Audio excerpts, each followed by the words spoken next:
দেখো বন্ধুরা, এখানে জুতো, এই যে জুতো নিয়ে আমি এখানে বসে কি করছি না কি করছি আমি এখানে বসে গ্যাস পাওয়া যাচ্ছে তো না, জ্বালানি, এই দিয়ে আমি জাল দেবো, রান্না করবো।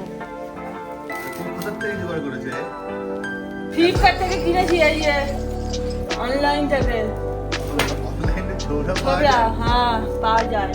ঠাকুরের আমি ধূপ দিই না, ধুনা দিই, আর এখানে ছোবড়া পাওয়া যায় না, তার জন্য আমাকে করে কিনেছি। আগের দিন আমি করছি বলে আমার বর কি বললো, আমি করে দেবো, এতটা ভরা হয়েছে, এই খানিকটা কেটে পুজো দেওয়া হয়ে গেছে, আর এই খানিকটা আছে, এই খানিকটা করেছি, এই যে ছিলাছি, এই ছিলটায় এবারে টাকা দিয়ে জিনিস ওয়েস্ট করবো, এইগুলো কেটে কেটে এইগুলো দিই। অনলাইনে আচারও পাওয়া যায়, ভাবছি এবার দিন আচার অর্ডার করবো, কিন্তু তোকে জানতে দেবো না। আমার টাকাগুলো নিয়ে স্টপ, তোর টাকা না। কার টাকা? আমার আছে না, আমি লক্ষ্মী ভান্ডারে টাকা পাই না। আচ্ছা, লক্ষ্মী ভান্ডারে 1500 টাকা দিয়ে তুমি আচার কিনে খাচ্ছ, এদিকে কি ছোবরা কিনছো অনলাইনে, হ্যাঁ?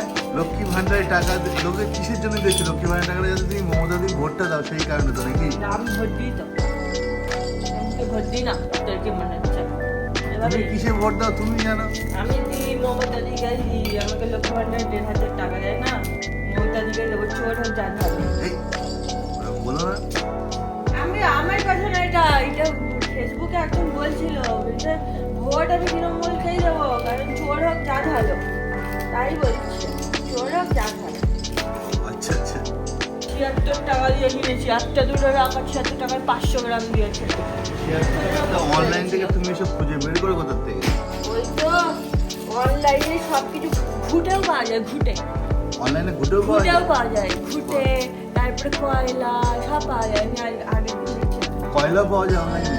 আমি ভাবছিলাম যে আগের দিন আচার দিই তো, আচার অর্ডার করি, তাও আবার ভাবছি তুই আবার আচার দেখলেই তো চিল্লাস, তুই যদি বলিস তোর ভাবছি কি এবার দিন লুকিয়ে অর্ডার করবো, লুকিয়ে অর্ডার